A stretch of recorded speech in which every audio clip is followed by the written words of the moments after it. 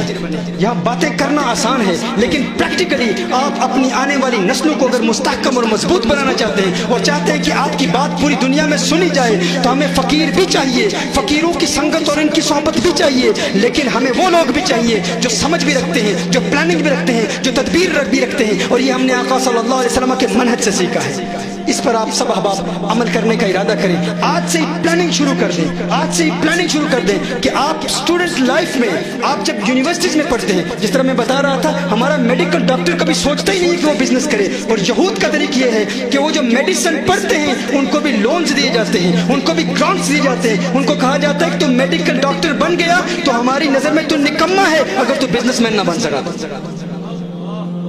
اسی لیے تو پوری دنیا میں چھائے ہوئے ہیں، اسی لیے تو آج جو کچھ بھی وہ کہتے ہیں دنیا کی معیشت میں اور دنیا کی کاروبار میں، سیاست میں ان کی بات سنی جاتی ہے، کیونکہ اکنامکلی وہ اتنے مضبوط ہیں۔ آپ اگر استحکام چاہتے ہیں تو میرا آج کی اس محفل میں تمام وہ نوجوان جو سوشل میڈیا کے ذریعے تحریک کنز الہدیٰ سے وابستہ رہتے ہیں اور آج اس عظیم منہج اور جناب حامی صاحب کے منہج سے وابستہ ہیں، آپ سے بھی یہی عرض کرتا ہوں کہ آپ آئیں اور اسے کبھی تصوف کے خلاف نہ جانیں، اگر آپ کی نیت یہ ہے کہ دین اسلام کے لیے آپ کریں گے۔ اللہ جل وعلا ہمیں عمل کرنے کی توفیق عطا فرمائے، جو ہم نے سیکھا اس پہ سے سمجھنے اور اس پیغام کو پورے عالم میں پھیلانے کی توفیق عطا فرمائے۔ پھر شکریہ ادا کرتا ہوں ہم اپنے عظیم اسکالر، عظیم شیخ جناب غلام رسول حامی صاحب کا کہ انہوں نے ہمیں مدعو کیا۔ اللہ جل وعلا آپ تمام کی حاضری اور بالخصوص جو عرب سے شیوخ یہاں پر آئے ہیں، اللہ جل وعلا ان تمام کی حاضری کو قبول فرمائے۔